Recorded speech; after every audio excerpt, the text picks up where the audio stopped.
this talk organized by the Center for Philosophical Studies of History at the University of Oulu. You're warmly welcome to this special talk by a distinguished guest, Robert Piercey from the University of Regina, although he's residing in Helsinki at the moment at the Helsinki Collegium, and he's professor of philosophy. Someone just knocked. So a few things very briefly about Rob. He's, among other things, he is a former editor of Philosophy in Review, and he has special expertise in what I know in pragmatism and philosophy of history, but perhaps even more. He knows best continental philosophy or European philosophy, as we say. And one of his books I would like to highlight is The Use of the Past from Heidegger to Rorty, doing philosophy historically. And then he says, in his research interest, what he's interested in is what it might mean to say that philosophy is inherently historical. I think it's a very good question. And when I was editing Journal of Philosophy of History, Rob also wrote there, and he was a special editor of our specialist on the philosophy of pragmatism in philosophy of history. Okay, without further ado, give the floor to Rob, and we will be talking about Hermeneutical Philosophy of History, a program for research. Thank you, Jani. I'm delighted to be here. Thank you all for coming. Thank you very much, Jani, for inviting me to speak here. It's really nice to be interacting in person after years of interacting through email. Georg, thank you for arranging the Zoom recording and for advertising the talk. Let me say a little bit about how I'll proceed. This is a very old-fashioned, low-tech presentation. I won't be showing slides. I'll be reading from a paper. So let me just outline the structure a little bit. This is a very programmatic talk. I'm talking about a new program of research, which is in its very early stages. And I won't actually be engaging in that project in this talk. I'll just be giving a programmatic overview of what the project should do, in my view. And I'll proceed in 3 steps. First, I'll just say a little bit about what my agenda is for today and how I'll be proceeding, and why I'm interested in the idea of a hermeneutical philosophy of history. Then I will try to pin down a little more precisely what I take hermeneutical philosophy in general to be. And in that part of the talk, I'll be drawing on a very famous essay by Paul Ricoeur. That is probably the densest part of the talk, and also probably the least interesting part to most of the audience here. So if you're not at all interested in Paul Ricoeur, you can tune out that part of the talk and take a nap or get a coffee, and probably be not much the worse for it. Then in the last part of the talk, what I'd like to do is describe some priorities or projects that I think a hermeneutical philosophy of history could fruitfully adopt. And each of them is inspired by an idea by Paul Ricoeur from the paper I've discussed in the second section. So that's how I'll be proceeding. Maybe I'll just start then. There's a long tradition of philosophers of history saying that they do a specific kind of philosophy of history, where the kind in question is some broader philosophical movement. Arthur Danto called his major work in the field analytical philosophy of history, and he noted that a recognizably analytical approach to the subject stretched back at least as far as Hempel. Since the 1980s, David Carr has been developing a distinctively phenomenological philosophy of history. Over the last decade, there's been a surge of interest in pragmatist philosophy of history, displayed in major works by Marty Binder and Jouni-Matti Kukkonen, among others. There are many reasons a philosopher of history might want to identify with a larger movement in this way. It can be a useful way to signal the topics one is likely to investigate, the methods one is likely to use, and the larger considerations that will be invoked to justify one's views. Given all of this, it is surprising that little has been said about what a distinctively hermeneutical approach to the philosophy of history might look like. Hermeneutics is a well-defined movement with at least as long a history as the other schools I had mentioned, and there's been plenty of reflection on what is distinctive about hermeneutical approaches to other topics. Moreover, hermeneutical philosophers tend to be extraordinarily interested in history and its implications for philosophy. Dilthey famously claimed that we are historical beings first, before we are observers of history, and only because we are the former do we become the latter. Well, Gadamer has said that one of the main motivations behind his Truth and Method is a desire to come to terms with the radical rupture brought about by the emergence of historical consciousness over the last few centuries. To be sure, not all philosophers of history ignore hermeneutics. Some borrow insights from hermeneutical philosophers for particular purposes, as, for example, Frank Ankersmit uses Gadamer's account of aesthetic experience to illuminate historical experience. Some, such as Philip Gardner, reflect on the ramifications of hermeneutics for the work of practicing historians. But I do not know of anyone who has tried to do for hermeneutics what Carr has done for phenomenology, that is, explain systematically and in detail what it would be like to philosophize about history from the standpoint of this movement, and how this sort of philosophy of history would differ from other approaches. My goal is to take some tentative steps in that direction. I'd like to sketch what a distinctively hermeneutical philosophy of history would look like, what its core commitments would be, how it would differ from other approaches, and what it might contribute to philosophical reflection on history today. I stress the word today. I'm interested in what a hermeneutical perspective might be able to offer the philosophy of history at its present stage of development, given the questions and debates that currently interest its practitioners. I also stress the word sketch. What I have to say is very preliminary and almost entirely programmatic. I will not try to do hermeneutical philosophy of history in the sense of defending particular answers to specific questions about history. My goal is simply to describe how hermeneutical philosophers would go about posing such questions and to make some tentative suggestions about how they might get started. Answers, and even fine-grained questions, will have to wait for another occasion. So let me start by saying what I mean by hermeneutics. The term is used in two different but related senses, broad sense and a narrow sense. Used in the broad sense, hermeneutics is simply a name for the practice and theory of interpretation. Etymologically linked to the name Hermes, ancient Greek messenger of the gods, hermeneutics in this sense refers to the wide range of activities in which meanings are transmitted and clarified. Theologians engage in hermeneutics when they try to make sense of a passage of scripture. Judges engage in it when they seek to determine what the law requires in some particular case. Likewise, scholars who theorize about interpretation, for example, by articulating rules or best practices for the interpretation of theological or legal texts, are also engaged in hermeneutics in this broad sense. By contrast, hermeneutics in the narrow sense is the name of a specific philosophical outlook, an outlook that sees the topics of meaning, interpretation, and understanding as central to the business of philosophy. It is often linked to the view that human beings are self-interpreting animals, as Charles Taylor famously puts it. Creatures and environments matter to them in various ways, mean something to them. Creatures that cannot be properly understood without placing these matterings and meanings front and center. One influential version of this view appears in Heidegger's Being and Time, and its claim that Dasein's being is care, and that cognitive endeavors such as knowing are what he calls a founded mode of a more fundamental, meaning-driven relation to things. Another version derives from Gadamer's Truth and Method, with his exploration of the modes of experience, such as art and philosophy, in which a truth is communicated that cannot be verified by the methodological means proper to science, quoting Gadamer there. Used in the second sense, therefore, hermeneutics is the name of a distinctive way of approaching philosophical questions. Like most philosophical outlooks, it is difficult to demarcate precisely. There's probably no set of conditions that are singly necessary and jointly sufficient to make one a hermeneutical philosopher. There's no one thing that all hermeneutical philosophers believe, no specific method they all use. Nor is there any consensus about who the hermeneutical philosophers are.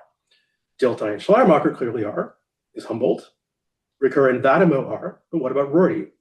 There's no generally accepted answer to these questions, or to questions about similarly hard cases. Many of the cases, however, are not hard.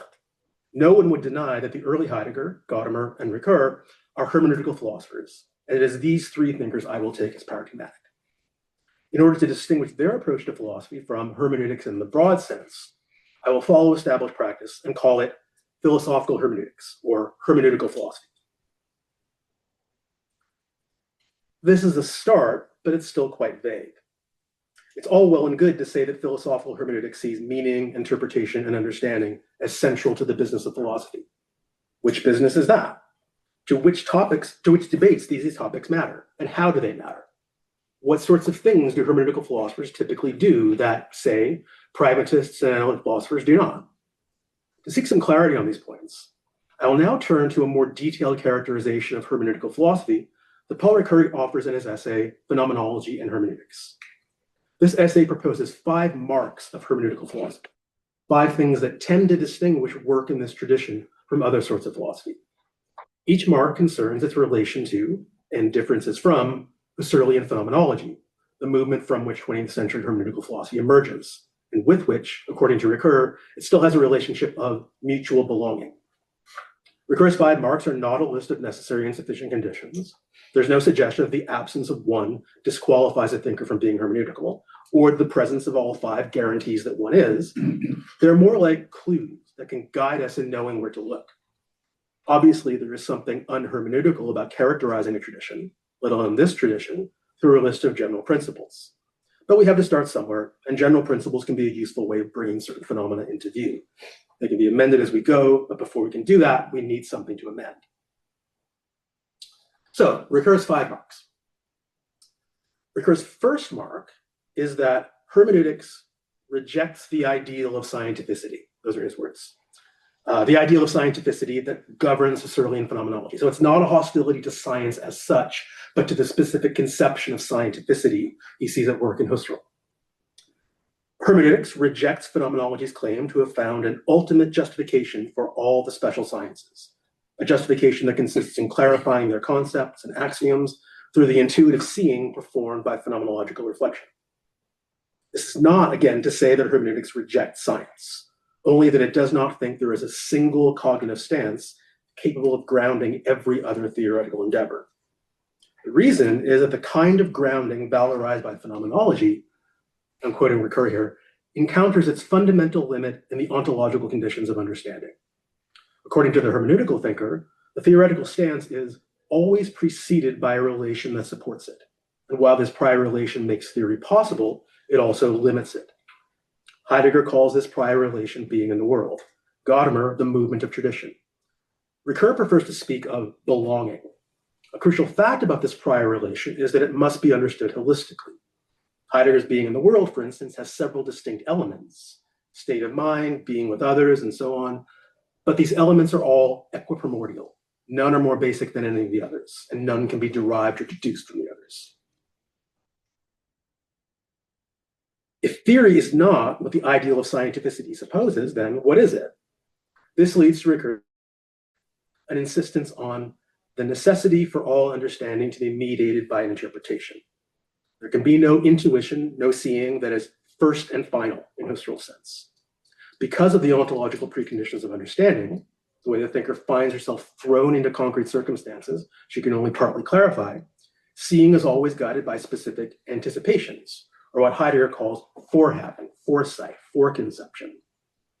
These anticipatory structures ensure that when we try to grasp an object theoretically, it has always already been pre-understood in specific ways. That is, given a pre-theoretical stance that acts as the starting point for our theorizing.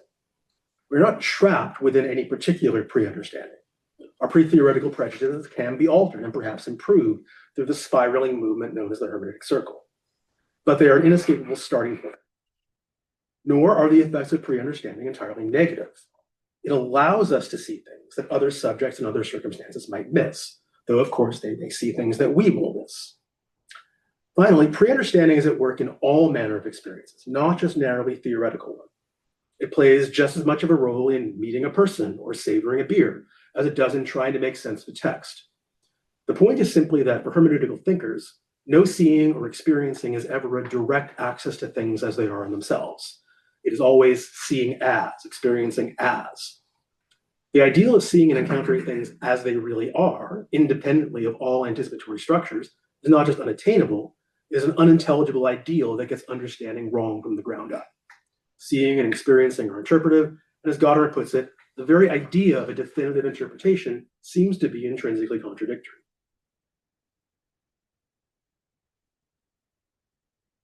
This need for interpretation has far-reaching consequences. One of them is spelled out by Ricoeur's third mark, which he expresses as follows, quote, "The cogito as well seems susceptible to the radical critique that phenomenology applies to all appearances." Again, the contrast is with Husserlian phenomenology, which teaches that the place of intuition is subjectivity. All transcendence is doubtful, and alone is indubitable.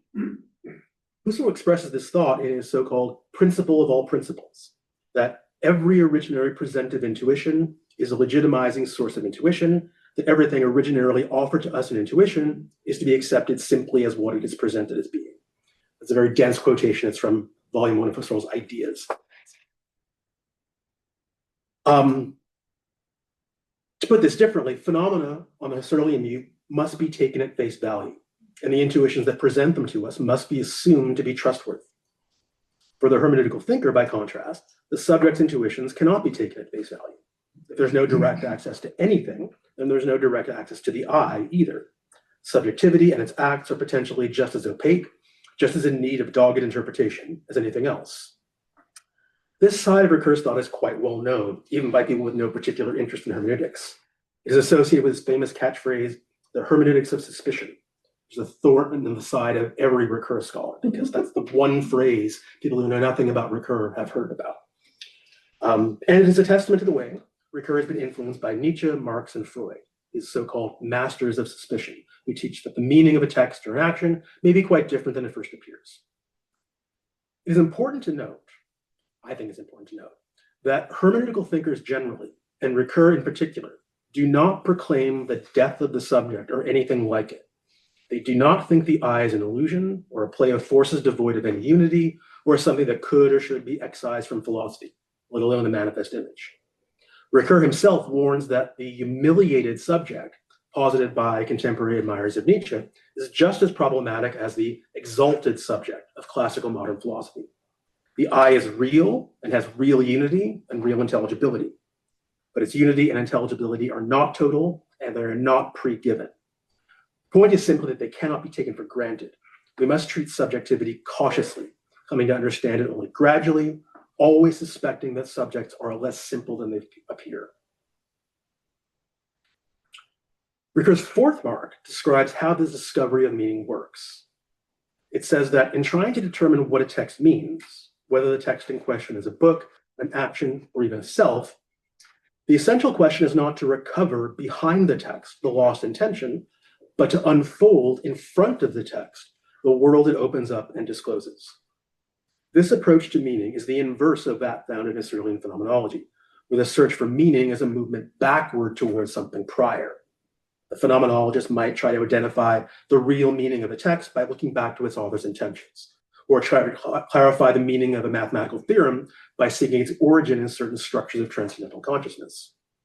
For hermeneutics, by contrast, the search for meaning is forward-looking rather than backward-looking, prospective rather than retrospective. As an aside, I think this is one of the interesting parallels between hermeneutics and pragmatism, which is often overlooked. Perhaps the best-known version of this idea is Gadamer's claim that the meaning of a text is completed in application or in appropriation.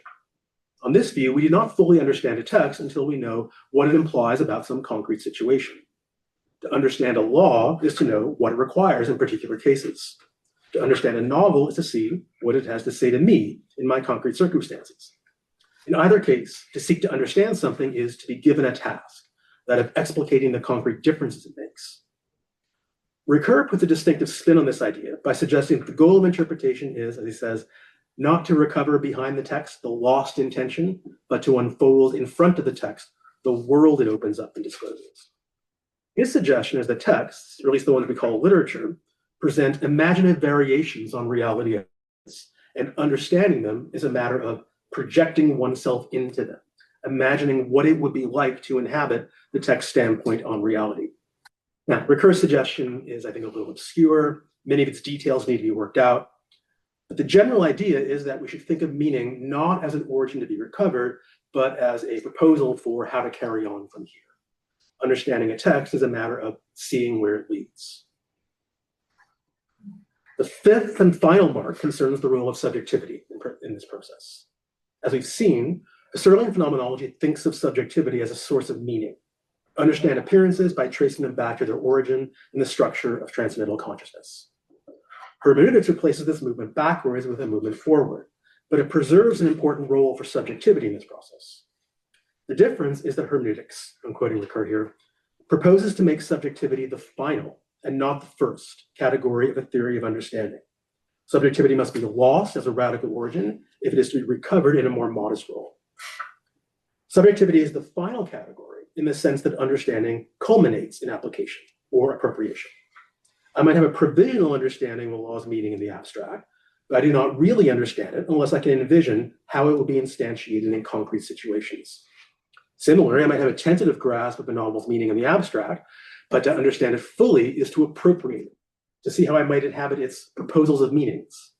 Now, this does not mean that Flaubert was really writing about me, or that the meaning of Madame Bovary is exhausted by the parallels between its title character and my wife.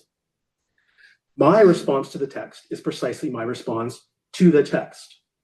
Ricoeur's gloss on this point is that the matter of the text becomes my own only if I disappropriate myself. I leave my old self behind and replace it with a new one instructed by the text. The point is simply that meaning is disclosed through a response to the text. Through this response, Ricoeur says, the self ceases to be master of itself and becomes a disciple of the text.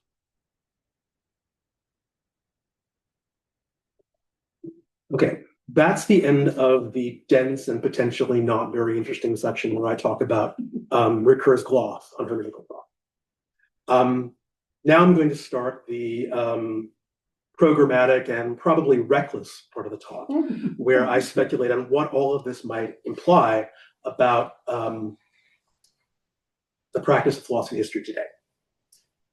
So we now, I hope, have some idea of what hermeneutic philosophers do and how they do it. Now I'd like to turn to the question of how contemporary philosophy history looks from a hermeneutical perspective.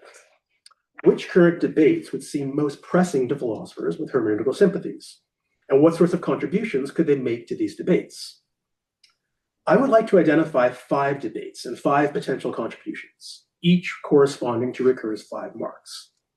Obviously, these proposals reflect my own interests, and they are certainly not the only ways hermeneutical philosophy could intervene in contemporary philosophy history.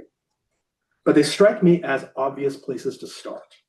5 topics that would be especially interesting to hermeneutical philosophers, and 5 areas where hermeneutical contribution could be particularly valuable.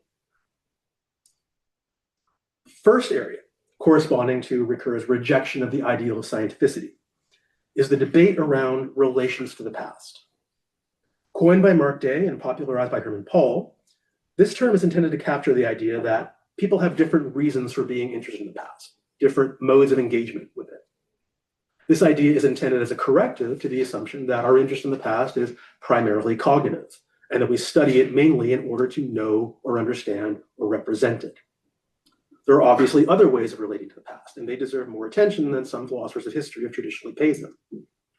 Paul identifies 5: the epistemic, moral, political, aesthetic, and material relations, and hastens to add that his list lays no claims to exhaustiveness.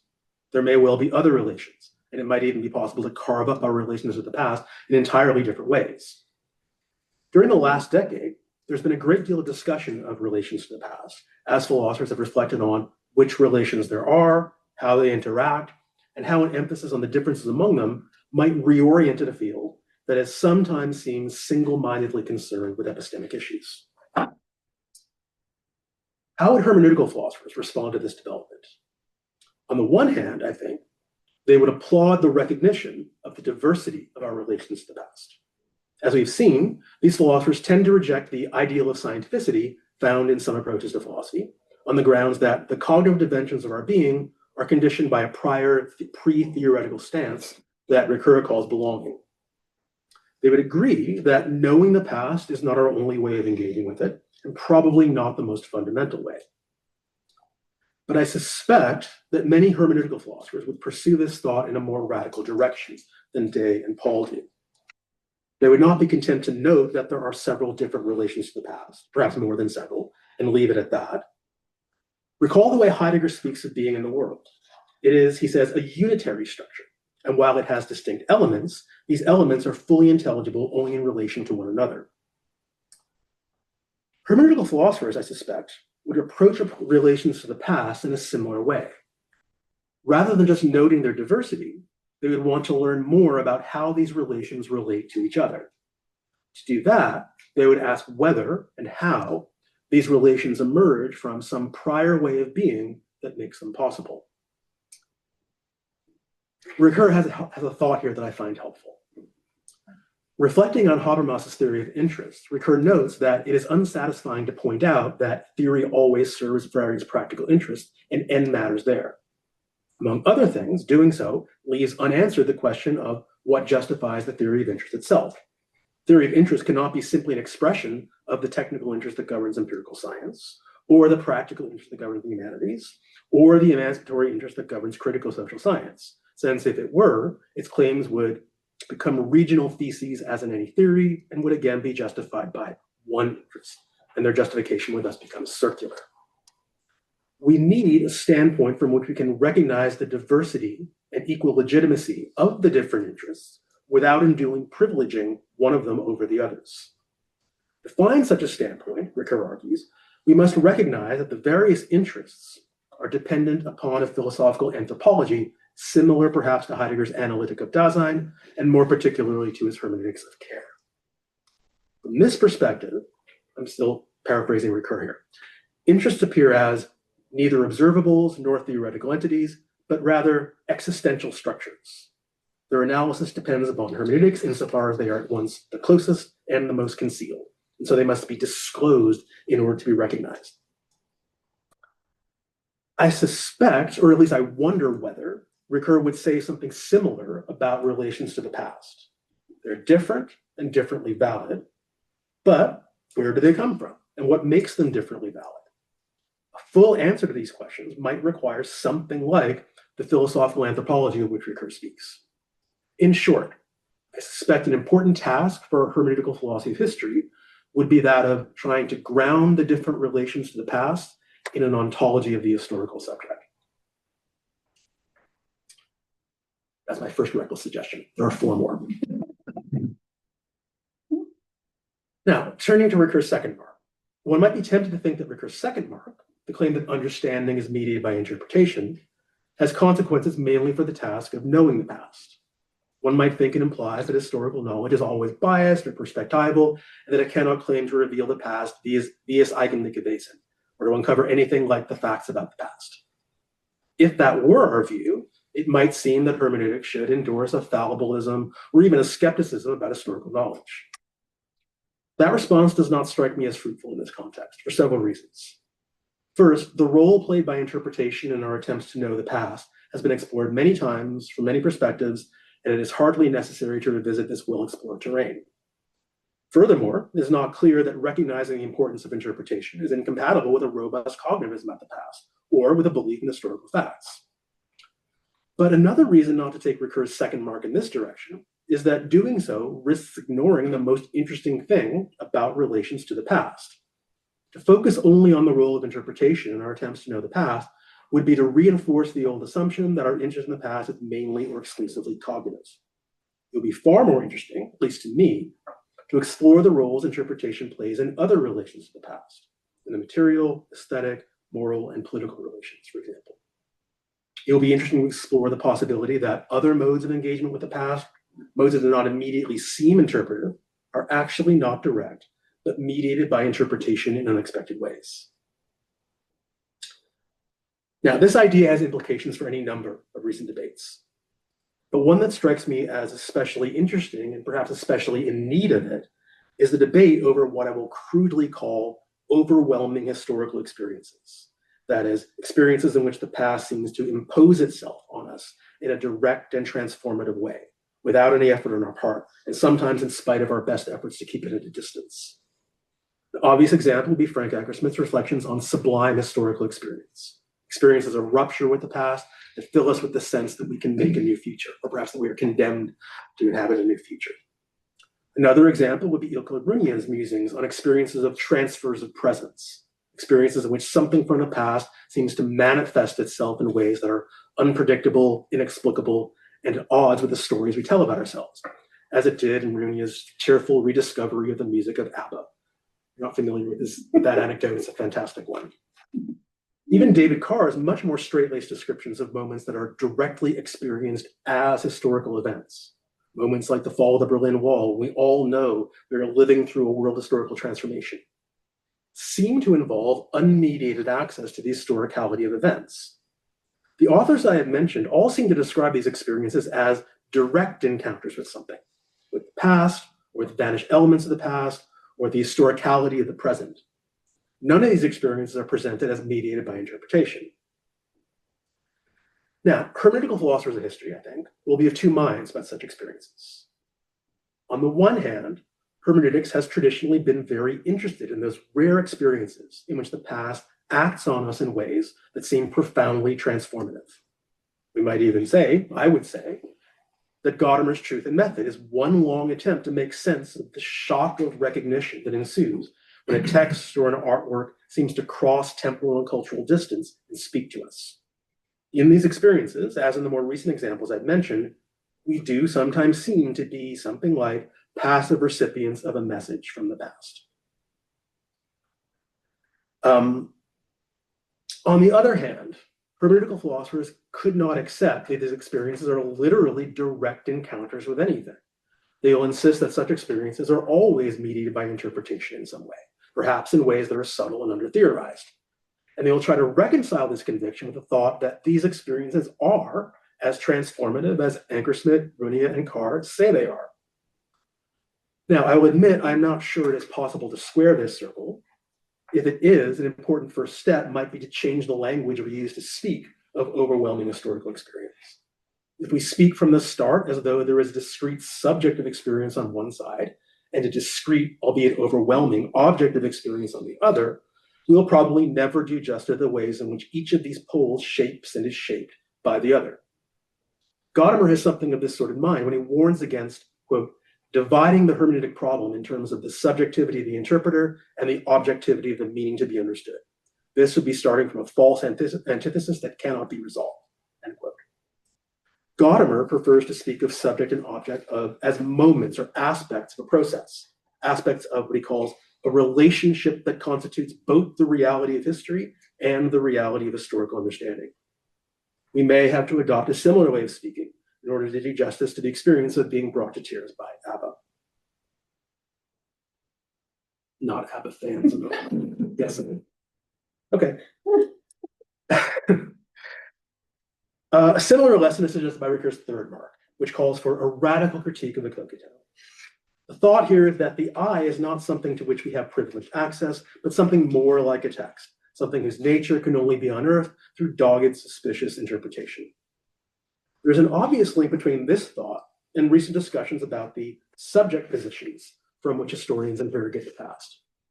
This term, coined by Dominique Lecapre, is intended to capture some of the difficulties stemming from what Day and Paul call the material relation of the past.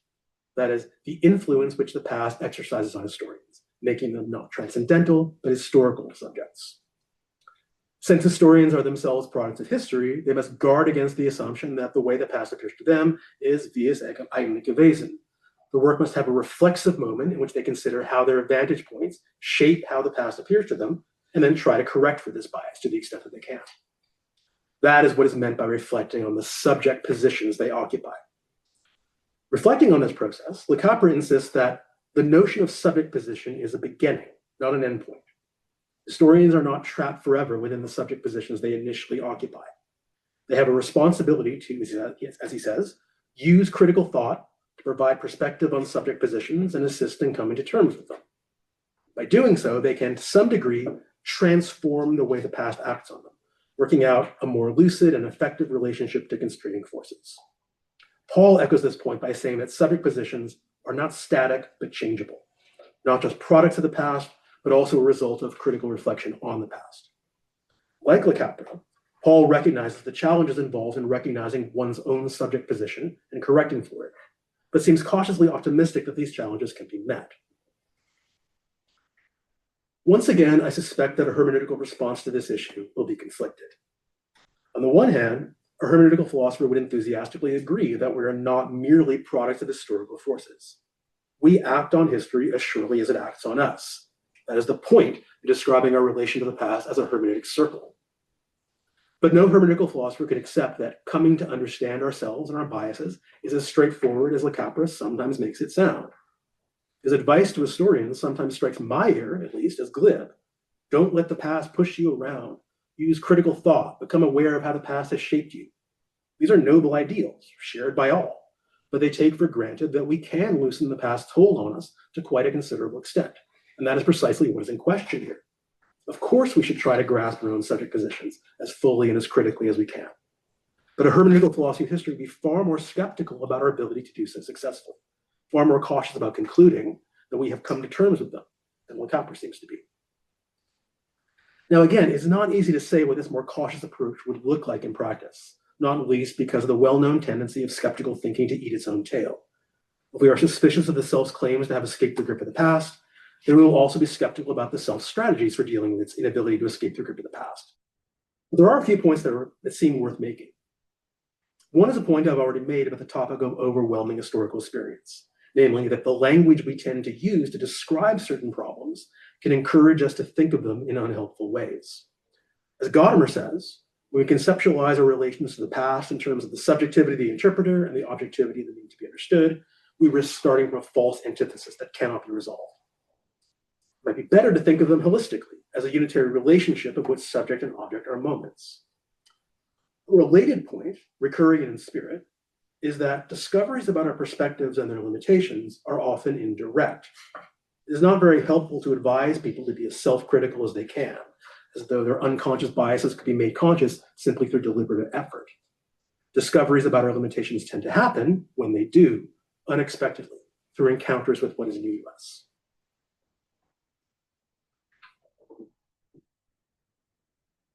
Ricoeur's fourth mark, the idea that discovering a thing's meaning involves unfolding the world that it opens up, might seem narrowly concerned with textual interpretation. For my purposes, however, I think it's more interesting because of what it implies about the temporality of interpretation.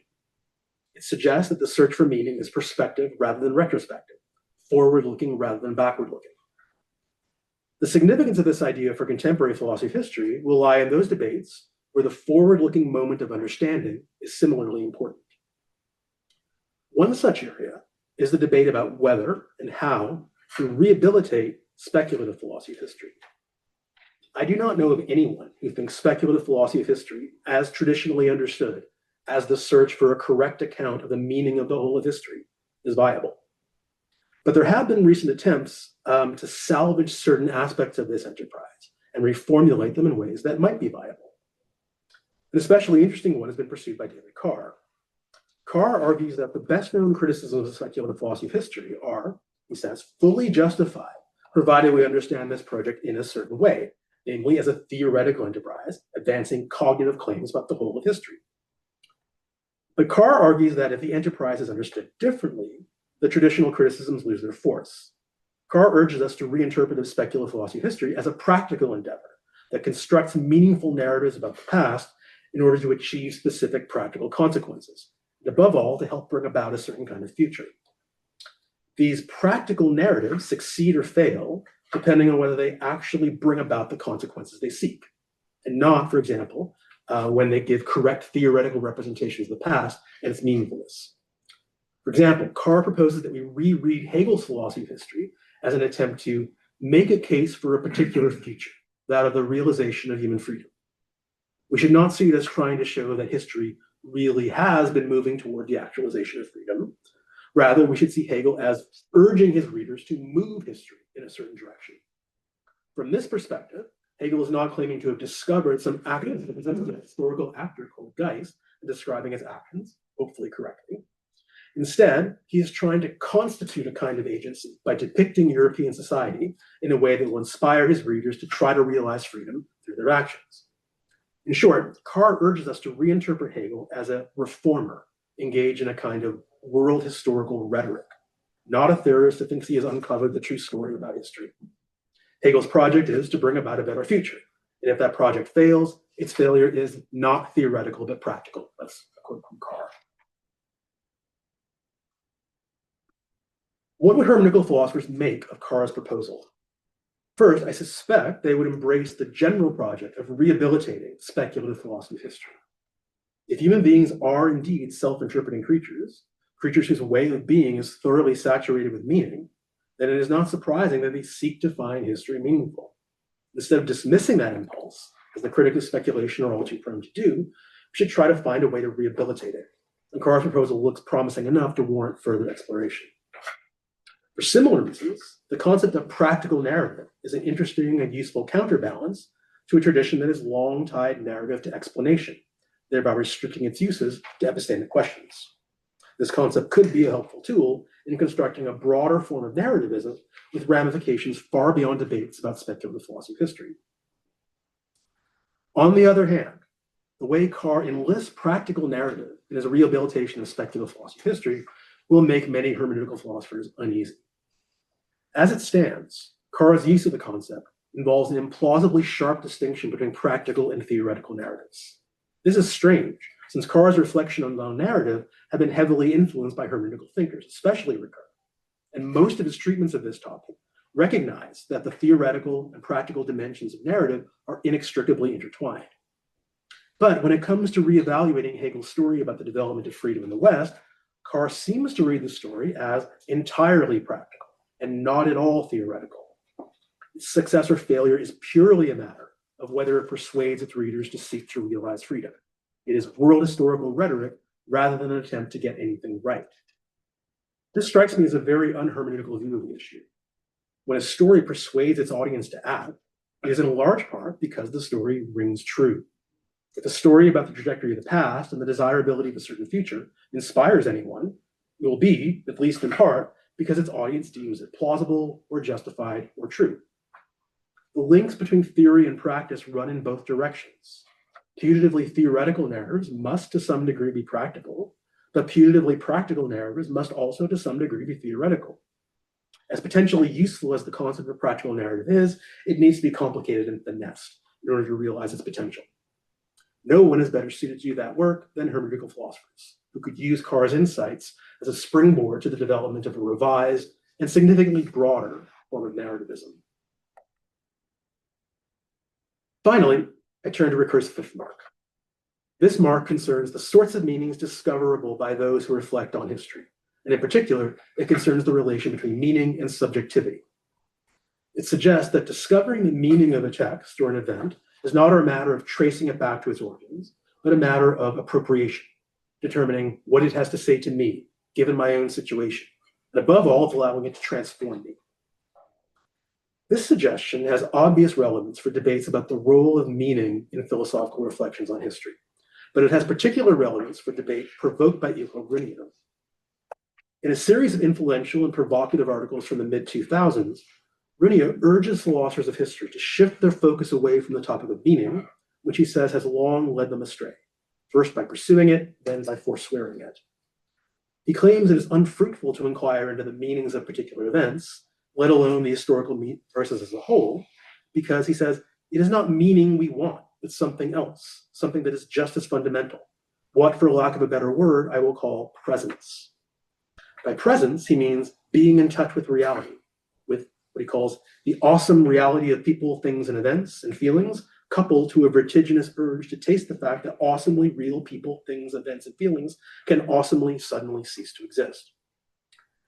He argues that it is a desire for presence, not meanings, that is at work in the contemporary penchant for commemorations, in the enthusiasm for remembrance, in the desire for monuments, and the fascination for memory. Presence, as he describes it, involves direct and unmediated contact with the past, so the sort mentioned in my discussion of overwhelming historical experience. Regina argues that the search for meaning gets in the way of direct and unmediated contact, since he understands meanings as representations. And at bottom, he says, representationalism is a histrionic defeatism about the ability to know the world, coupled to a dissimulated determination to turn the medium into the message. Furthermore, Regina suggests, once we start looking for meanings in the past, we're bound to become preoccupied with truth, understood in terms of correspondence, as a valid fit between the world and what we may say about the world. There are other problems in the neighborhood.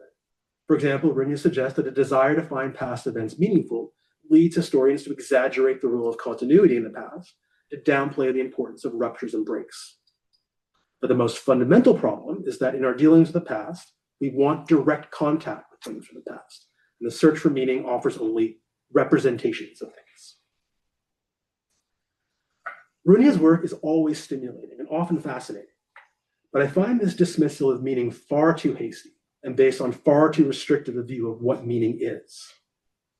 No hermeneutical philosopher could accept the identification of meanings with linguistic or psychological representations. Nor could they accept the assumption that the relation between representations and the world should be understood in terms of correspondence.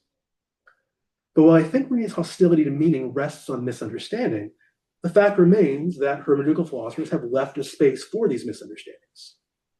As I hope my remarks about Ricoeur have made clear, the hermeneutical tradition contains resources for thinking about meaning that are more subtle and sophisticated than the ones that seem to inform Regina's critique. If some philosophers of history are unaware of those hermeneutical resources, it is largely because hermeneutical philosophers have mostly not engaged with contemporary philosophy of history. They have not explained to theorists of history how the topic of meaning looks from the perspective of Ricoeur, Gadamer, and Heidegger. They have not made clear how this distinctively hermeneutical conception of meaning might enable a reinterpretation of such notions as being in touch with reality. Doing so could help correct any number of unfortunate misinterpretations. For example, that meanings are psychological entities, that they're imposed on a reality devoid of them, that the search for meaning is necessarily a search for tidy single meanings, and that a focus on meaning is incompatible with a recognition of discontinuity and rupture. I'm not suggesting that defending meaning in this way will convince everyone. Most likely it will not. But until the defense is attempted, there is no way to know how successful it might be. In short, if I were a hermeneutical philosopher interested in the philosophy of history, I suppose I am, I would embark on a research program with the following 5 priorities. First, the development of a distinctively hermeneutical ontology of the historical subject. This ontology would look behind the various relations of the past and ask whether they originated in some more fundamental, more unitary structure along the lines of Ricoeur's belonging or Heidegger's being in the world. Second, a new account of what I'm calling overwhelming historical experience that preserves the insight that the past can impose itself on us in utterly transformative ways while removing any suggestion that such experiences involve direct, unmediated access to the past. This account would not merely assert that such experiences take place, but would explore how interpretive understanding is involved in them, diverse as they are. Third, a new theory of subject positions, that is, on the kind of reflexivity attainable by historical subjects. This theory would go beyond existing ones by acknowledging the full extent of the past response, while leaving room for subjects to give meaningful critical distance on their situatedness and limitations, thereby making sense of their ability to act on the past. Fourth, the development of a broadened narrativism that recognizes that narrative is a practical tool as well as a theoretical one. One obvious application for this broadened narrativism is a rehabilitated approach to speculative philosophy of history that develops Carr's suggestions, but is more alert to the complex interactions among narrative's theoretical, practical, and other dimensions. Finally, fifth, a renewed commitment to the centrality of meaning to history. A hermeneutical philosophy of history would show that the concept of historical meaning is not as simplistic or as problematic as Regina and others have suggested. It would seek to make the philosophy of history safe for meaning by exploring the concept of usefulness, even indispensability. None of these will be accomplished quickly or easily. There is much to do, but also much to learn. One last point. Even if everything I've said is on the right track, the big if, there is a glaring omission. I have described what a hermeneutical philosophy of history would do if we chose to develop it. I have not explained whether or why we should do so. I have said nothing about the advantages this approach might have over others, let alone about the meta-theoretical criteria we might use to vindicate one approach over another. Obviously, these are crucial questions and far more fundamental than the ones I've been discussing, but they will have to wait for another occasion. Thank you. Thank you very much. Great, thank you. we have ample time for discussion and comments. So we normally go so that a question in the room and then another online rotating. So if anybody has no question in mind, so you may go first. Anyone with an already formulated? Well, okay, Karen. Yes, I have one quite big question. What about so-called analytical hermeneutics? Do you think it's not hermeneutic? You didn't speak anything about one break, better wins, etc. So just speak of Analytical hermeneutics. Yeah. You didn't mention it. Mhm. Is it not a part of hermeneutical philosophy? I have to admit that it's not an approach that tends to get discussed very much among the hermeneutical philosophers I'm most familiar with. So I have to admit I'm not as familiar with this as perhaps I should be. But could you say a little more about what might be distinctive about it, or about whether it might complement or challenge some of the suggestions I've been making? Is it simply because I don't know enough about what you have in mind to be able to speculate about the concrete differences it might make to my position? I don't understand now. Okay. Pystytkö sanoa jotain muuta, mitä analyyttinen hermeneutiikka voisi tuoda tähän keskusteluun? Ehkä sellaista. Yeah, I think about, for example, Georg Henrik von Wright, this famous Finnish philosopher. For example, his book about explanation and understanding. Mm-hmm. Understanding in this methodological sense is in focus, but he also thinks about historical explanations, how to construct historical explanations. Yeah. And his thinking stresses that hermeneutical understanding of history can be explained through practical syllogism, for example. So I think analytical hermeneutic stresses this scientific understanding in human sciences. So they maybe express about the ability of hermeneutical understanding to formulate scientific basis for human sciences. Yeah. Okay. So you talk about scientificity, but maybe in Husserlian sense. Husserl stresses scientificity, but for example, von Wright understands it much more concrete, how to methodically understand history. Good, thank you. So again, I'm not familiar with his work, so I am speculating here. A couple of remarks. One is that it sounds, what you've been describing, these thoughts about the relationship between explanation and understanding, sound in certain ways quite similar to Ricoeur's reflections on explanation and understanding. The distinction between the two and the relation between the two is very important for Ricoeur's thought. And he is, it's actually one of the big, I think, unresolved questions in Ricoeur scholarship, how to understand his views on this question. His official position is that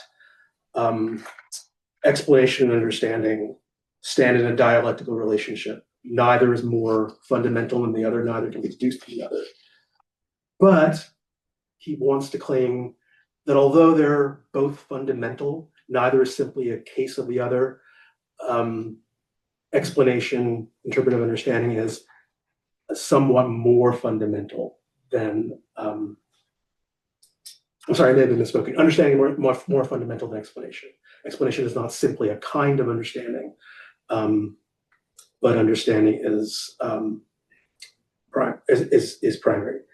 Now, one of the reasons this is so hotly discussed among Ricoeur scholars at the moment is that from that suggestion, it sounds as though Ricoeur wants to do something that is at odds with the spirit of his thought, which is to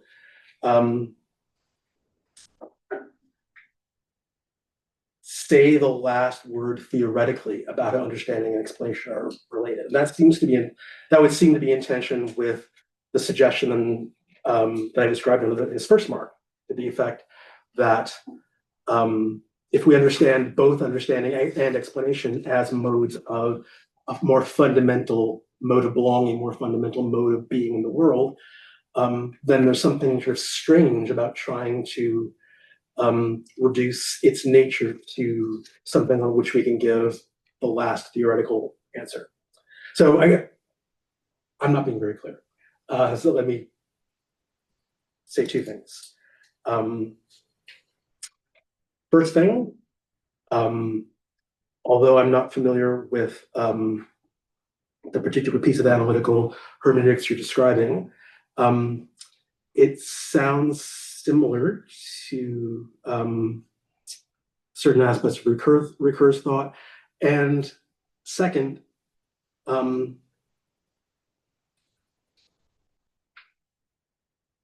I worry that the attempt to approach explanation and understanding in the way Ricoeur does, and perhaps in the way this tradition does as well, I worry if there's something sort of wrong-headedly unhermeneutical about it. I worry whether there isn't a danger of ignoring just how fundamental what Ricoeur calls belonging actually is. I wonder if it doesn't move too quickly in simply assuming that the epistemic relation to the past, the account of human beings that prioritizes the cognitive, is the final word about what we are and how we relate to the past. I don't think I'm being very helpful. We may go on and I don't know Ricoeur, so it's okay. We can come back to that later. Thank you. Yeah. So next in line online is Georg. Okay, thank you. Me first. Okay, thanks, Rob. That was very interesting. It was also very nice to see that you engaged with Hermann Pauren's relations to the past. I just finished a paper on this sympathetic critique. Probably if I had known what you say about it, it would have been a better paper. But I would like to ask you about the very beginning of your presentation. And I think it's crystallized very well in its title. I think the title is Hermeneutical Philosophy of History. We have a program for research, right?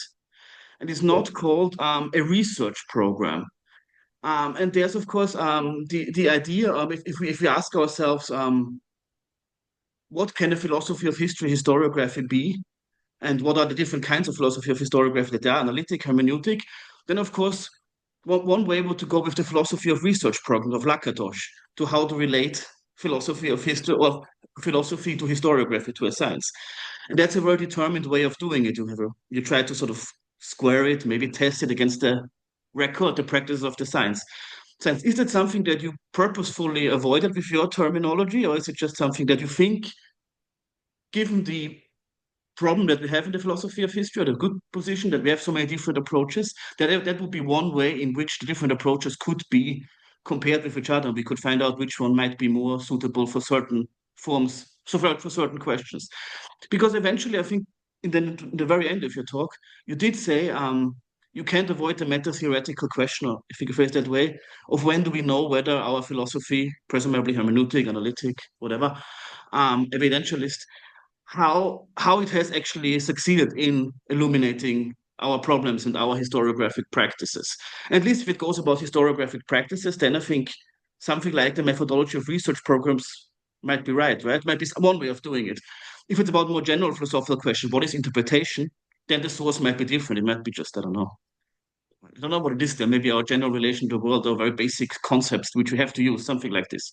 So I guess the question is, Lakatos, yes or no? And meta-theoretical criteria, can you do without them? I'm not sure if that was clear, but thanks. Lakatos, yes. I mean, to answer your question, I didn't explicitly have that theoretical in mind, or that terminology in mind, but I wish I had, because I agree completely with what you just said. I am really interested in the question of how we might go about adjudicating among the respective merits and demerits of different approaches to philosophy of history. And the way you've suggested that a sort of a Lakatosian approach to research programs for research, the way you've described that as a way of potentially doing so, I find very attractive. And I don't disagree with anything that you said in characterizing it. And I suspect the truth has to be something like that. It's hard for me to imagine what other kind of fruitful means of adjudication might possibly be on the horizon. So once again, we have an example of hermeneutics in action, where the meaning was not an intention that had to be recovered. I certainly didn't explicitly intend this to be embedded in that way, but I'm glad that it resonated with you in that way. So thanks for pointing that out, but I can't take any credit for the workings of the hermeneutic circle here, but thank you. Thank you. Then we go back to the room. Yes, of course. Yeah. I'm professor of literature, so I'm really thinking about meaning and the question, what is the meaning of meaning, is one that I come over and over again back. So is there differences between when we speak about the meaning of a historical event or historical meaning, and when we speak about poetic event, for example, when we speak about Homer, Iliad, or then we speak about meaning of some Persian wars. So then, yeah, what is the meaning of meaning? That's kind of small question. Yeah, that's a great question. I couldn't possibly even attempt to answer that. I mean, I'll simply wave my white flag and suggest that my instincts here are that meaning is such a multifaceted concept that, and we use the notion in such different ways and in diverse practices, that there's probably no prospect of coming up with a master meaning that rules over them all, or even one sense that is primary around which the others orbit. I guess now that I've weaseled out of answering that question, I'll simply pile on and say that my intuition is that one of the reasons it is best not to try to give a neat, unified answer to the question of what the meaning of meaning is. You might find it, and that might cause you to overlook the at least as interesting differences among the meaning of a literary text or event and the meaning of an historical event, for example. Ricoeur has really interesting things to say about this, as you probably know, in this discussion of history and fiction and their similarities and differences. So I don't think I have anything very helpful to say about how meaning should be understood or what unites those different senses. I certainly couldn't improve on what Ricoeur has said about this topic. So I think I'd probably better not try. That's probably very unsatisfying, but it may be the best thing. But please feel free to redirect. Yeah. Well, of course, the kind of some basic hermeneutical insights that Gadamer and Ricoeur developed, they're something that I have tried to follow in my work, that the meaning is not just some philological thing or psychological thing, but and it's not really something that subject finds out from the object, but it is a process, ongoing process that involves the both, and it's changing process. And quite many people nowadays say that it's an embodied process, and it's also a process that takes place with our environment all the time.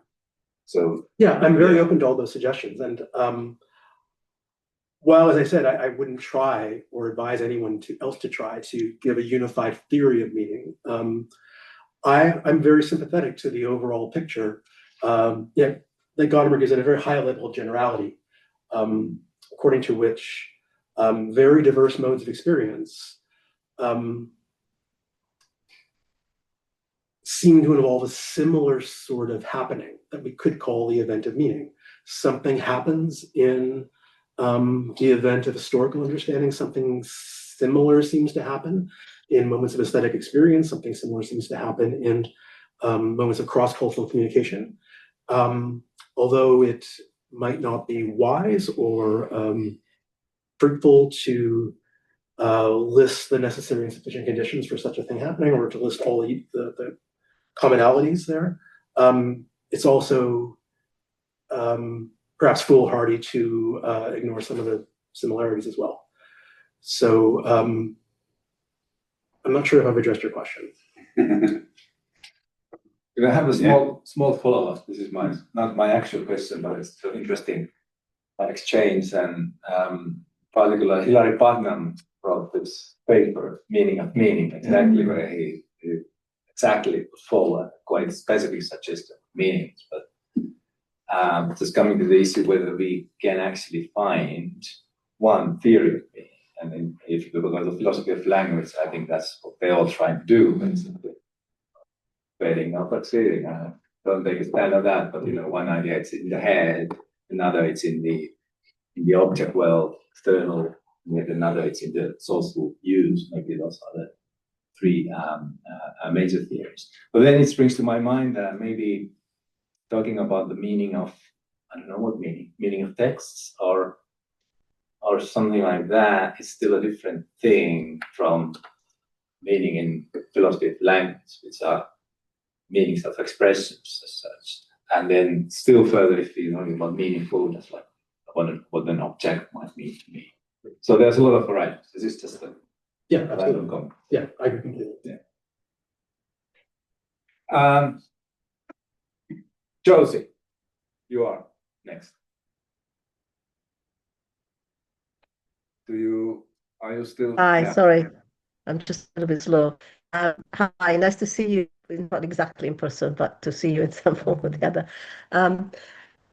So central to the to this hermeneutic approach to historiography is the idea of the hermeneutic circle. But I suppose my question, which I'm sort of still formulating in my head, is about, in what direction, how do you want to spell out this hermeneutic circle? In what direction do you want to take it? Because potentially one could take it in quite different directions. So, for example, one could say, well, let's see what Heidegger is saying about Dasein, and when he says that wherever there is Dasein, there is a world, and that would seem to imply that if we write a history in which Daseins are involved, we cannot write that history in the same ways in which we tell the history of the dinosaurs, for example, because while we can distinguish between Triceratops and T-Rex and Brontosaurs, we don't really distinguish between different civilizations or different, I suppose, worlds in the Heideggerian sense. So one could take that hermeneutic circle to mean that because the world, in some sense, is a sedimentations of Dasein's projections, whatever, then we have to do a certain kind of history in a particular way. Yeah, so we have to look at the conceptions of reality that certain historical beings who have an understanding of being, as Heidegger would say, would react in certain contexts, and what is it that would say, and what things mean to them. But then, so that would be one possibility. But then there is also another possibility whereby, which it seems to be, more like the way in which Gadamer goes, that, because there is this kind of hermeneutic circle, then there is a sense in which, although we're not completely trapped or entrapped in the categories of the present, that somehow, that starting point colors inevitably the past. So that, I mean, he says it that whenever we understand the past, we in order to understand it, we understand it really in different ways.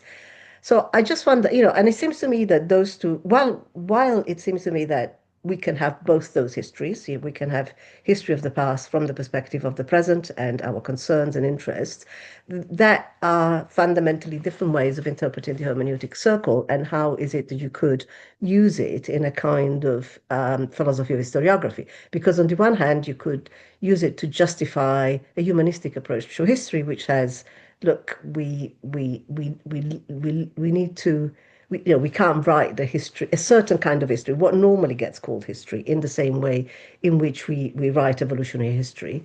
And on the other hand, you could take in a kind of more existentialist directions, whereby you can say, well, in a way, we are kind of appropriated, for our own concerns, and so on and so forth. So I just wondered whether, I mean, in a way, it seemed to me that you didn't want to exclude these things, and you wanted to say that there are different ways in which one might go. But I just wonder whether you think that there is a tension there between those two ways of reading the hermeneutic circle, and and which direction would you ideally want to take it, if in terms of developing a hermeneutic philosophy of historiography.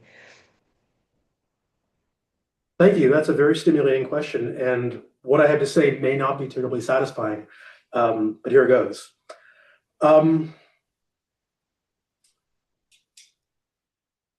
At the moment, at least, I would be reluctant to think of these matters in prescriptive terms. I'd be reluctant to offer a set of recommendations or rules about how history ought to be written, or how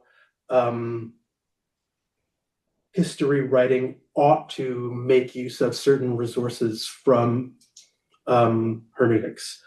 And I also am reluctant to approach the question of how hermeneutics is relevant to philosophy of history in a global way.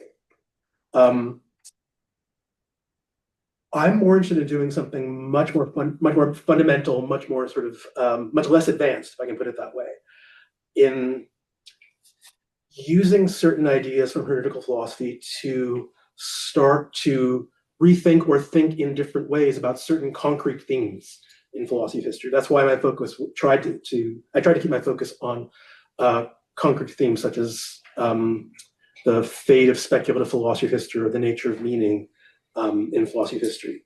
I could be misinterpreting your comments, but it sounded to me as though the question was oriented toward something much more general than I was discussing, and also something more prescriptive.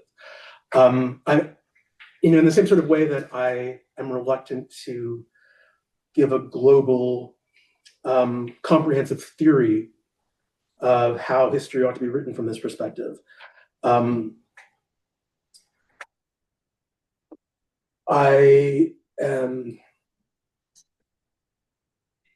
think it's much more helpful to, at this point, make little engagements, little interventions in our understanding of this or that specific debate, such as, for example, the debate over relations to the past, and perhaps intervening locally in these various specific debates might, at the end of the day, lead to a more general, a more global theory of how history ought to be written from a hermeneutical perspective. I have no interest in ruling that out, but I'm not currently thinking in those terms. I'm not currently thinking in terms of ambitions that are prescriptive and globalistic. I may have misread your intention. So if I have, please correct me. Well, I just wondered whether, if the hermeneutic circle is a key idea which informs a contribution from a hermeneutic perspective. I just wondered, how that, I probably misunderstood you as wanted to do something broader. But I guess my question was about what is your understanding of the hermeneutic circle? And, does it lend itself to different readings? Which might change the ways in which you make those interventions, even if they are local. But maybe I did take you to sort of, to outline a bigger program. Thank you. Mhm. Yeah, just one quick response. Yeah, I guess on the question of how one's understanding of the hermeneutic circle lends itself or doesn't lend itself to different readings. Again, I worry that it's tempting to take that idea in a prescriptive direction. Whereas the accounts of the hermeneutic circle that I find most interesting, and that I'm drawing on here, treat it as a descriptive matter, an account of what actually goes on every time any sort of event of understanding happens. And that's fully compatible with, and in fact, requires that the circle functions differently in different contexts, at different points in history, from reader to reader, perhaps. So I'd be reluctant to theorize too generally about it, but I also wouldn't want to be understood as making recommendations about how it ought to work. I'm interested in doing something more descriptive, or in the theories I'm drawing on as well. Again, I may have misread your intention, but Oh, thank you. Thank you. So, does anyone? I could ask a question at this point, because it probably relates to what you were just discussing. When you were describing Ricoeur's position, and one of the first one was he goes against this scientist CT, and I understood it's going against an idea that we be able to reduce something, all explanatory notions to some fundamental one, or that there is an essence that explains some reductive program. But then dealing with hermeneutics, then potential counter-argument is that doesn't hermeneutics itself formulate one principle, but it applies all over? So is it actually subject to this criticism of its own? Yeah. That's it. Yeah, great question. I think for the purposes of understanding what Ricoeur is saying there, he's restricting his remark to the context of ontology.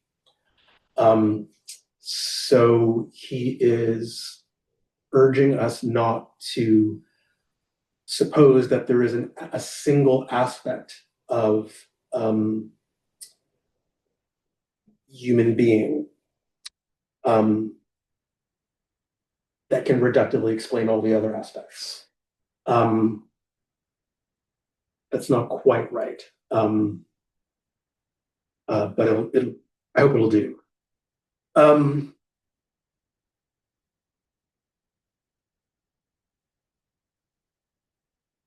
So given that his remark is intended as a claim about ontology and a certain way of understanding what human being is, I don't think that remark in itself opens him up to the perfectly justified charge that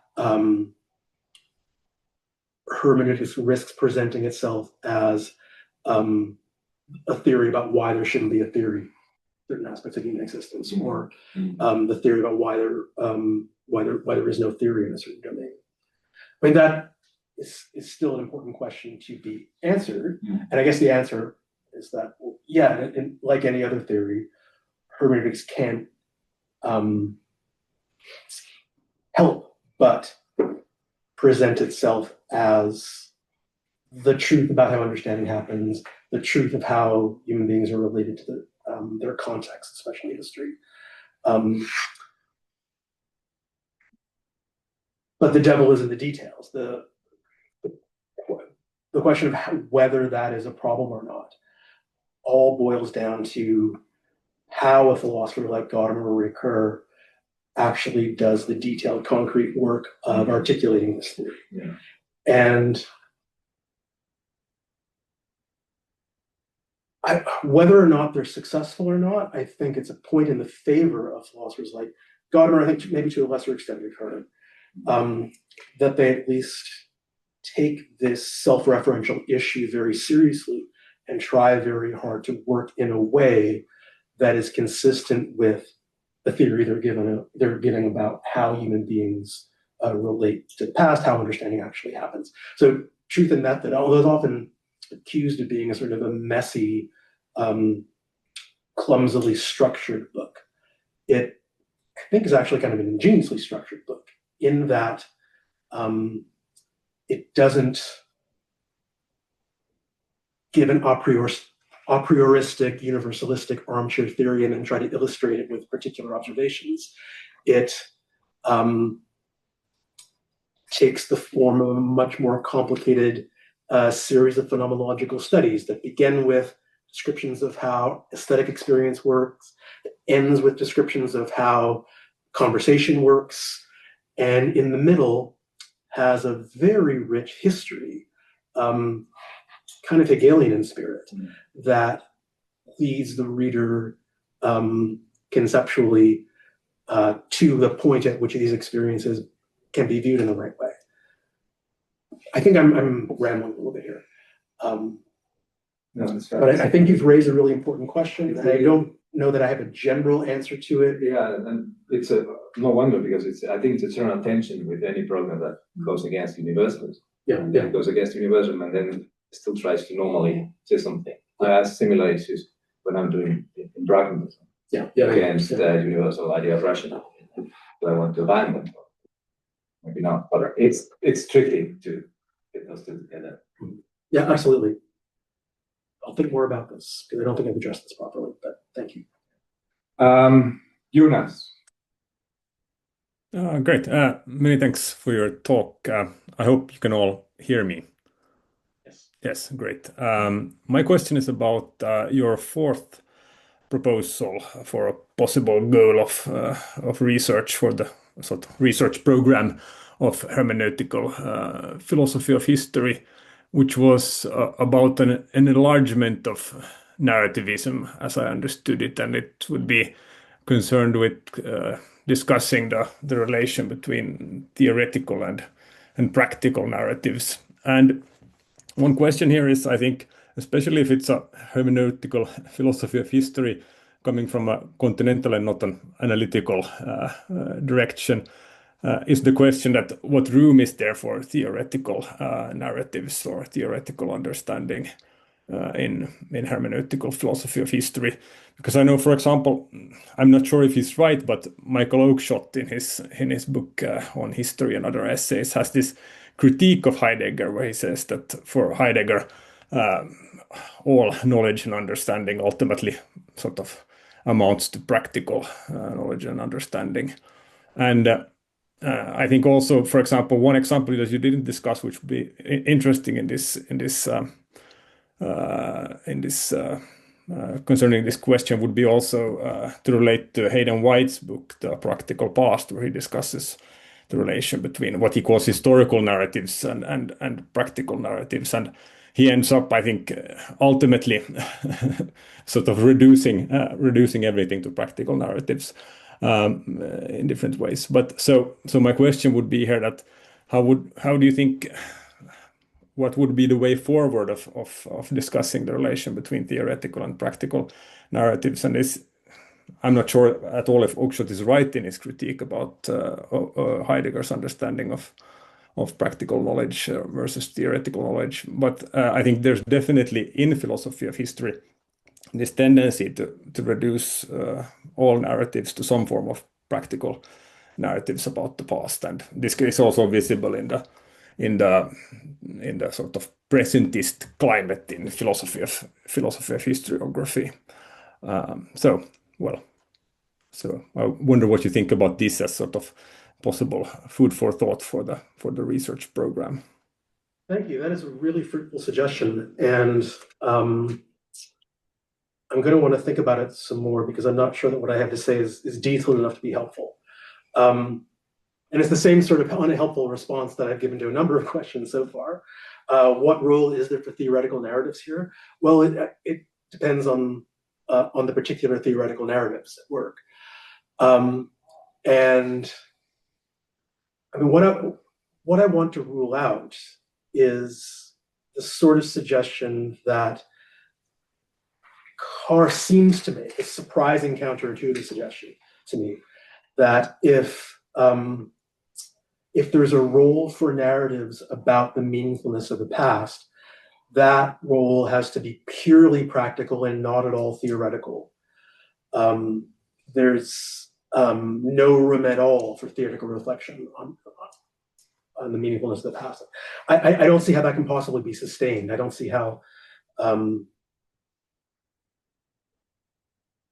the ties to theory could ever be completely cut from practical narrative. So I guess for that reason, I would be skeptical of any account of narrative and its uses in history that tries to reduce theoretical to practical entirely in this domain. I would want to push back against Oakeshott's reading of Heidegger. I agree there might be a sense in which for Heidegger, ultimately these considerations are at the end of the day all practical, but everything hinges on what we mean by ultimately at the end of the day. There's a very long story to be told about for Heidegger about how academic disciplines of specialized sorts relate to the kinds of insights he sees fundamental ontology given. It's also a very dark and very dangerous story, so I'd be reluctant to endorse its details. But I guess what I'm saying is we can say generally that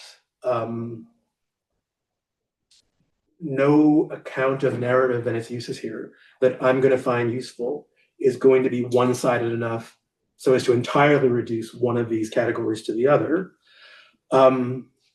Any plausible narrative about the meaningfulness of the historical process or many other things is going to be assessed in part by how successfully it integrates certain practical considerations with certain theoretical ones. But there may not be much we can say in the abstract ahead of time about what we need to do to balance them successfully. So, once again, as I was saying in response to Yonima's question, I may have to say unsatisfyingly that we simply have to assess case by case particular narratives and particular attempts to mediate the theoretical and the practical and see how well they do on the ground. But there may not be much general that we can say ahead of time about how they might or might not succeed. I know that's not a satisfactory answer, but I appreciate the question very much, and I especially appreciate you reminding me of White's relevance here. That's a very fruitful suggestion, so I will have to think more about this. What would you like to?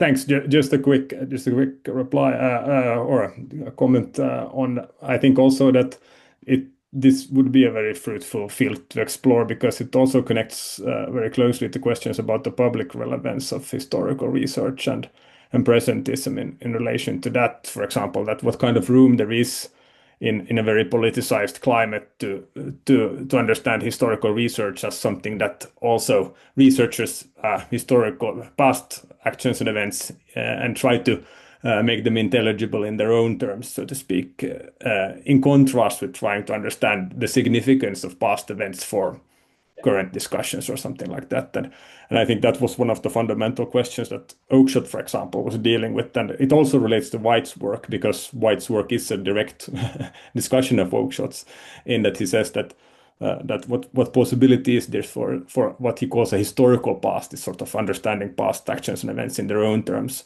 versus understanding events in relation to what we want to do in the present and how they can motivate and justify actions in the present. So I think this is a very fruitful field of research for also hermeneutical philosophy of history. Thank you. That's a very helpful suggestion, and your mention of presentism is also very helpful here, because I think one of the things we can all agree on, I would hope, is that no matter how we reassess or reinterpret the nature of historical research, and no matter what sort of complicated, messy story we tell about the intertwining of the practical and the theoretical in historical understanding, none of us wants a situation, and none of us wants to support a situation in which the disinterested study of the past, for its own sake, in some sense, is ruled out. I think this is one of the areas, or again, there's an interesting problem faced by hermeneutics and pragmatism, in that both have to constantly fight off the misinterpretation that suggests that these movements are dismissing the idea of theoretical understanding for its own sake. They're dismissing disinterested inquiry. They think that ideas are useful or rational or true only to the extent that we can exploit them in very specific, concrete ways for immediate gain or immediate application to self or something. And that's got to be wrong. I mean, there has, I think, for both of these traditions still to be an important sense for disinterested inquiry. We have to tell a complicated story about what we mean by calling it disinterested. But it's not going to be anything as simplistic or crude as some of the forces of presentism in our culture might think. I'm not sure that made any sense. I hope it did. Oh yes. Yeah, thanks. I would still have a question or two, but since I spoke recently, then Hilkka has. Yeah, if we go back around. Now that Jonas started with the fourth one, can I ask about the second one, about the new account of overwhelming experiences? And isn't there basically two ways that can go? It becomes a question of meaning, and then it becomes part of the fifth one, the historical meaning rework in a sense.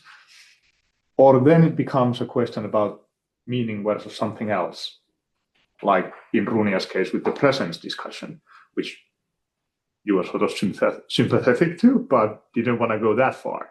So do you really want to keep the second one there? Or is it just basically, does it just devolve into questions about meaning, and it's what goes beyond meaning? That's a really great question, and I'm not sure what I think about that. Other than that, I would be unhappy if it turned out that my treatment of the second point actually did devolve in simply these two ways. It may well, maybe it will at the end of the day, in which case I would be unhappy and I would end up having to jettison the second point. I guess my response is to say, again, that what I'm doing here is very programmatic and very sketchy. And in my discussion of the second point, all I want to do at this point is leave open the possibility that there are certain kinds of experiences, or there might be certain kinds of experiences, whichever form they might take, that we want to call radically transformative in some sense. And radically transformative by virtue of the way the past seems to do something to us in a way that we aren't in control of. Now, what form that takes and how we describe it, that is, of course, the question.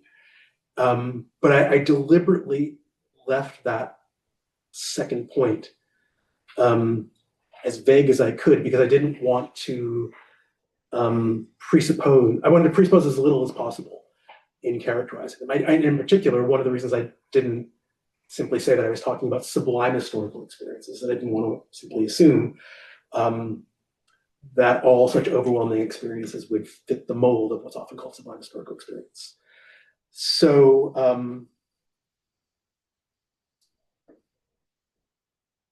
once again, I'm going to have to say, it depends on what we learn by studying examples of these sorts of experiences. It certainly is possible that we'll decide that all the candidates for those experiences that we study end up actually involving meaning or something other than meaning, like perhaps presence. And if they do, then there may be not much more to be said about the second point in itself. That'll be fine if that's the way the inquiry goes. I can't rule that out. But there's no way to know in advance. So we just have to see, I suppose. But thank you. It's a helpful question because it is something to which I'm going to need to be alert as I proceed with the second point. So thank you. Good, great. Perhaps we try to finish quarter two or soon after. So rather brief questions at this point. Georg. Okay, if we finish soon, then I had a similar question, but the discussion between Jonas and Rob already has sort of answered it, and I'll just do it very shortly. I think there's perhaps some really real potential here for question 4, or what it was, problem area 4, because of course there's the, as far as I understood Carr correctly, sort of there's the reducing of the question of the usefulness of historiography to practical issues, and then especially about speculative philosophies of history. And then there's the other side that wasn't mentioned before, sort of the total doing away with speculative philosophy of history, qua, I don't know, epistemological critique, logical critique, Popper, Danto, this sort of stuff, which leaves equally unanswered what is the practical relevance of historiographic knowledge. Because what speculative philosophy of history at least does, it gives us a broad canvas of understanding, meaning, which many people find useful for their future lives. It might eventually be self-defeating because it doesn't have the theoretical part which makes it applicable, but at least it has that allure. If you cut that totally away, then you at least have to make sure to give reasons why historiographic knowledge could take over that role, which I don't know if anybody has ever accomplished to do, and maybe it cannot be done. So I think there's both of them fail on some level. I'm not sure that for that we need to rehabilitate speculative philosophy of history, but we need something in between there that sort of mediates. So maybe hermeneutics is especially useful here because it doesn't reduce one to the other and leaves the room in the middle sort of at least open for the time being for exploration. So that's in short. That's a very helpful comment. Thank you, Georg. I agree that an overarching consideration in these discussions is that at the end of the day, we need to give an account of what the use and interest of historiographical knowledge is. And to the extent that hermeneutical philosophy might be better suited than some approaches to keep alive the range of considerations that we need to appeal to in order to answer that question, though that would be a point in its favor. Thank you. That's a very useful suggestion. Okay, great. Maybe I'll go with one more question. And I'm interested in the idea of relations to the past. And this is, of course, Herman Paul's. I mean, he should be also maybe partially answering this because I'm not sure what it means in the end. And there's probably a good answer, but still I'm trying to formulate my worry here. First of all, I welcome the idea of relations being something other than just representational. Relations, often they are portrayed as representational, as if there was some kind of morphological relation between object and subject, or even matching. I'm anti-representational, so particularly unhappy with that.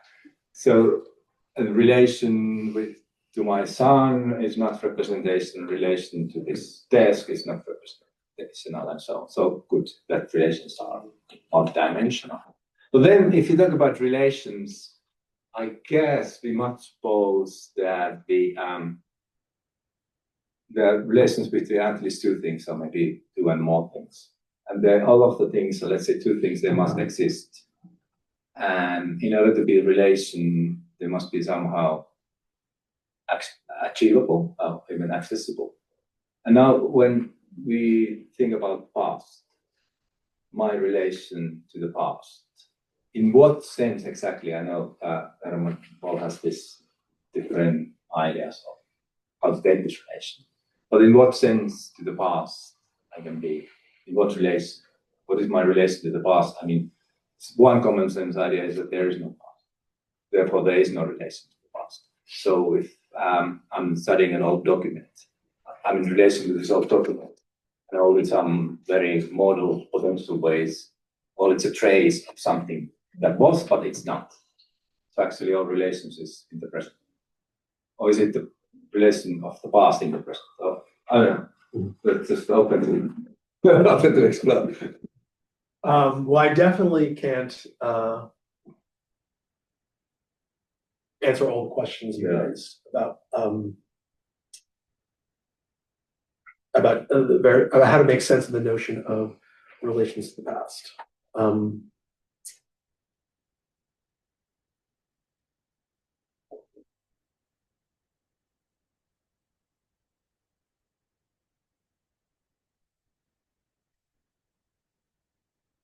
So perhaps I won't try.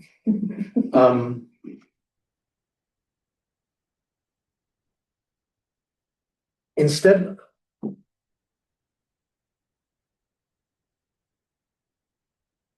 the point that seems interesting to me for these purposes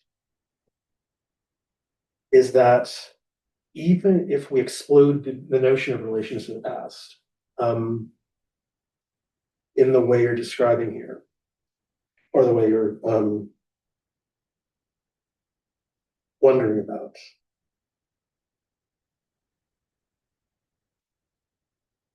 it seems to me that